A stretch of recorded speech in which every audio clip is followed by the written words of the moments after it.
I accidentally washed her armor the way I would wash my own dusty jacket. After a long day of work in mechanics, yard the grime of soot and oil had stained my clothes, and I thought nothing of scrubbing anything that looked dirty. When I saw her armor, sitting there in the corner of my shop, I figured it needed the same treatment. It was caked in mud from the marshlands where we had been repairing her crashed skimmer. It looked dull and worn, and though its design was alien with lines that pulsed, faintly with strange patterns, it still seemed like something that could be cleaned. I used water soap and the old sonic brushes to polish it until it gleamed like silver glass. When she returned, I was proud of myself. I thought maybe she would smile that strange smile she gave when my clumsy human ways amused her. Instead, she froze, her pale blue skin rippling with tiny quills that rose like needles. Her golden eyes widened in disbelief.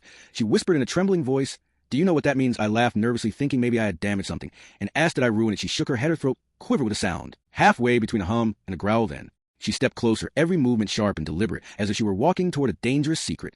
Her name was Sarah, a soldier from a distant empire stranded on this rugged frontier world where I made my living fixing machines. I had pulled her from the wreckage 2 weeks earlier, bones broken, armor shattered. But she had healed quickly thanks to her alien resilience. I had grown used to her presence. She spoke bluntly, her voice like a song cut short. She always seemed guarded, as though every word was weighed on a scale of survival. So when she told me I had crossed a line I never knew existed, I felt my stomach sink. She whispered again in her native tongue syllables that rolled like thunder, then translated for me, "You wash my battle skin.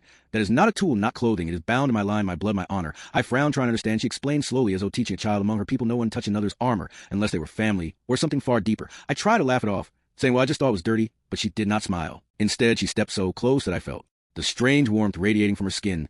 She looked into my eyes and said, "You have claimed me." I almost dropped the rag. I was still holding. "Claimed you? What do you mean?" She answered without hesitation. "Among my kind, to cleanse the battle skin is to vow to carry the warrior through life and death. It is more sacred than oath or law. It is bond." She paused, searching for a human word. "It is marriage." I gaped at her, heart pounding. I had never thought her that way, though I had admired her strength, her strange beauty, her defiance of pain. But marriage, no, I was just a mechanic trying to help a stranded alien girl. She saw my shock, and for the first time since I met her, her voice cracked. "You did not know."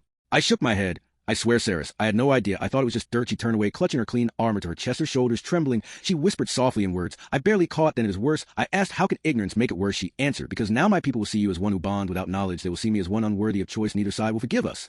The way what I had done pressed down like an engine block on my chest. I had bound her fate to mine. Without knowing the ritual, without asking her, I wanted to undo it. But there was no way. She told me once bound, cannot be reversed unless death severs a tie. My throat went dry. I thought about how small my world had been, fixing machines, scavenging parts, eating alone in my dusty shack. And now suddenly an alien empire might see me as the husband of one of their warriors. For days she would not speak to me except in clipped phrases. When we repaired her ship together, she avoided my eyes, yet sometimes when she thought I was not looking, her gaze lingered on me with a storm of emotions I could not read: anger, shame, fear, maybe something else. One night, while I sat outside under the stars, she finally sat beside me, her armor gleaming faintly in the moonlight.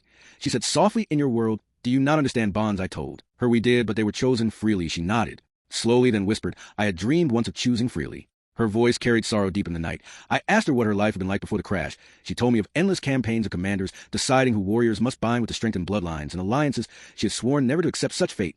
She had dreamed of walking away, but now here I was, a human who had trapped her in the very bond she feared. Yet when she spoke, there was no hatred, only quiet resignation. I said, "Saris, if there were a way to free you, I would find it." She turned to me, eyes shining strangely. "You would sever your claim, even if it cost you honor in my eyes." I nodded. Of course you deserve choice. She studied me for a long time, as though measuring my soul, then whispered quietly, "Among my kind, no one says such things. They cling to what is bound, even if it kills them. You are a strange human." I answered with a half smile, "I get that a lot." The next day we were attacked. Raiders and the Martians, machines roaring like beasts. They came for salvage weapons. Slaves. Saris moved like lightning, her armor now clean, glowing with inner energy. She fought with blades of light, her movements so fluid they seemed like water. I tried to help fire my old rifle from cover, but I was no soldier. When one of the raiders nearly struck me down, she appeared between us, her blade cutting through steel. She screamed in fury, not for battle, but for me. Afterward, when the raiders fled, she collapsed against me, trembling. I caught her in my arms. She whispered fiercely, "You are mine." Those words echoed with a weight I could not ignore. I realized that the bond was not just ritual. It was alive, woven into her every heartbeat, whether she wanted it or not. And maybe whether I wanted it or not to, I held her close, whispering, "And if I am yours, you are mine." She lifted her eyes, tears glistening on her cheeks. And for the first time, she smiled, not the sharp smile of amusement, but something soft, fragile, like dawn breaking over ruins. Days turned into weeks as we rebuilt her ship together. She began teaching me her language, laughing when I stumbled over guttural tones. She asked about Earth, though she knew I had never seen it myself, only fragments from old archives. She told me of her empire, its harsh laws, and colder stars. She confessed she dreaded returning to it for once. She had known the taste of choice, and it frightened her less than the chains of duty. One night, while we worked, she suddenly set down her tools and said, "When my people see us, they will challenge you. They will not accept a human." I swallowed hard. Challenge me. How she answered with blade or blood. "To prove your right to bond." My knees went weak. I was no warrior, just a mechanic with grease under my nails. But she placed her hand on mine and said softly, "If you fall, I will fall with you." I stared at her, the weight of her words sinking in slowly. Maybe I had not chosen this bond, but somewhere between the washing of her armor and the battles we fought together, it had chosen me. When her ship was finally repaired, I stood with her at the ramp. She asked, "Do you wish to come with me?" The choice burned in my chest, my little workshop, my lonely nights fixing machines. They felt small now compared to the vast unknown behind her golden eyes. I said, yes, her lips curved into that fragile smile again. Then let us face what comes together. And so I left my world behind, following the alien girl whose armor I had washed without knowing it in doing. So I'd washed away my old life and stepped into something greater, a bond forged not by choice, but by accident, yet made real by the battles we fought side by side. Perhaps someday her people would challenge me. Perhaps they would reject me, but as I stood beside her under the alien stars, I knew one truth. I would not let go of her, and she would not let go of me.